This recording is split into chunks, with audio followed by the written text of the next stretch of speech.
ulas sedikit tentang perkembangan dalam negara pada hari ini. Dalam kes atau melibatkan pendakwaan ke atas sahabat kita Saudara Lim Guan Eng, sesagu DAP, dan juga isteri beliau yang akan didakwa kabarnya pada hari Selasa. Ada orang mengatakan ini merumitkan kerana keadilan itu tegak sejak tahun 1998 dengan laungan reformasi menolak rasuah dan penyalahgunaan kuasa. Sekarang ada pendakwaan. Sebab itu bagi saya siasatan tidak ada masalah.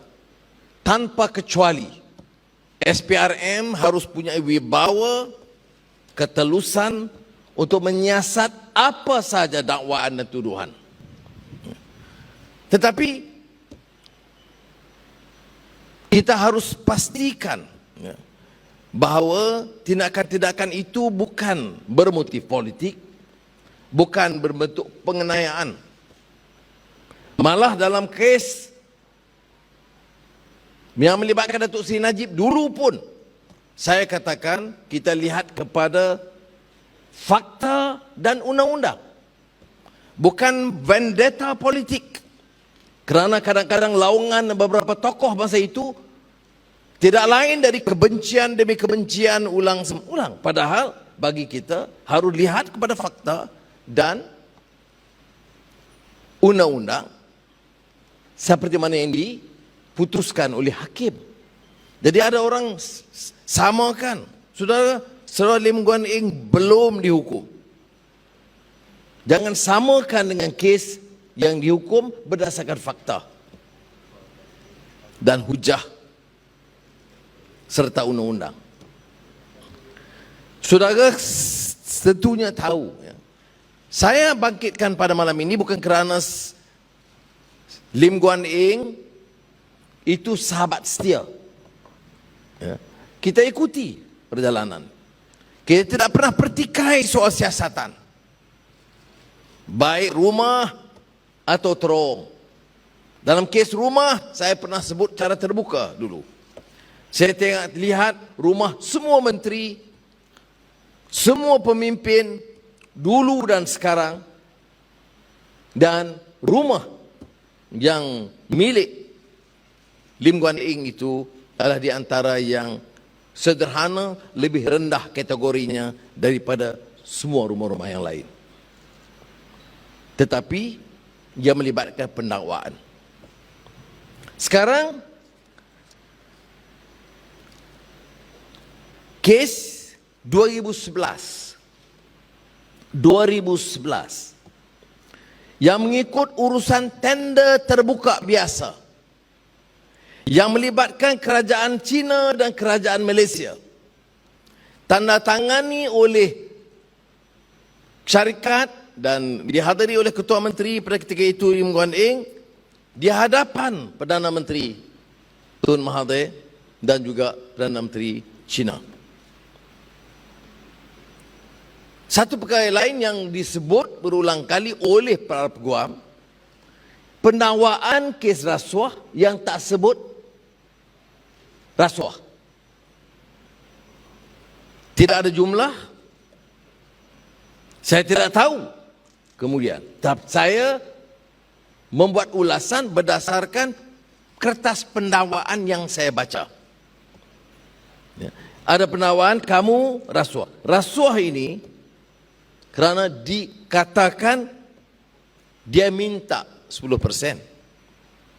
Wangnya belum ada. Malah kalau ikut kenyataan Saudara Lim Guan Eng, sepanjang siasatan itu, beliau tidak pernah ditanya di mana wang disimpan, berapa yang diambil, atau disemak akaunnya, atau di rumahnya, dan lain-lain. Saudara, ini membimbangkan kita tentang proses hukum di negara kita. Jadi saya, oleh demikian, bagi pihak keadilan, dan tentunya selaku pengurusi Pakatan Harapan, kita tidak boleh berdiam diri. Apakah kita tolak ansur dengan rasuah? Tidak. Kita tidak terima rasuah, malah menentang rasuah, sama ada oleh pimpinan UMNO atau Bersatu atau DAP atau Keadilan. Saya nak tegaskan ini.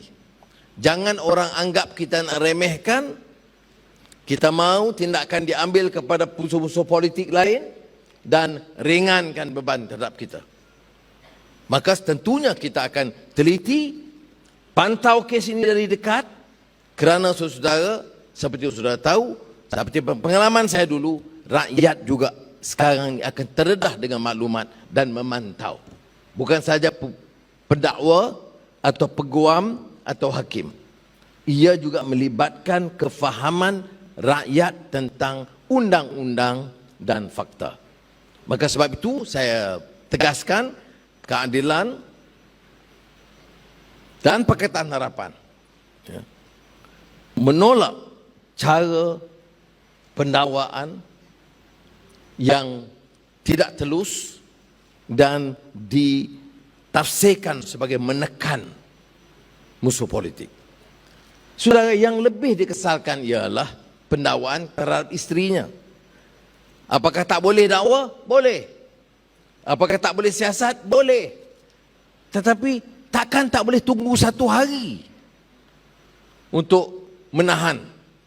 Tak bolehkah isteri ini mengiring sang suami dalam keadaan yang sangat mencabar dalam sejarah hidup mereka, satu keluarga? Ya, nak tahan. Walaupun tangkap, saya tak faham sebab kes yang lebih besar tidak ditangkap dan tidak letak ke dalam lokap. Jangan banding kes saya itu istimewa.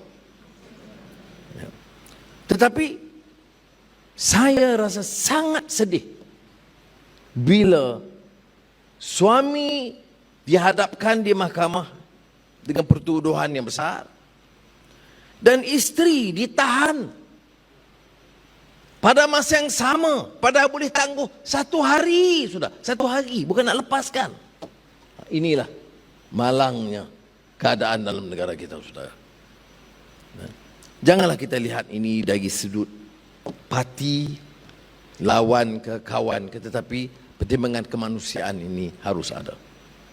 Apa pengajarannya kepada kita? Seandainya kita berkuasa sekalipun, janganlah hilang tunggak keadilan dan kemanusiaan. Itu pengajaran kepada kita dalam keadilan juga. Tunggak keadilan dan kemanusiaan, kerana itu juga tunggak parti kita. Jadi saya pada peringkat ini minta semua ahli-ahli keadilan memantau, menjelaskan, tentunya mengikuti kes. Saya tidak mau dikatakan prejudge, ini lawyer civil perdana, tetapi kita berdasarkan apa yang dibentangkan kepada kita hari ini, ia amat merisaukan. Dan oleh itu parti dan PH akan turut bangkit, menyedarkan rakyat, dan yang lebih penting menghentikan politik menindas, menekan mana-mana pihak sekalipun. Saudara,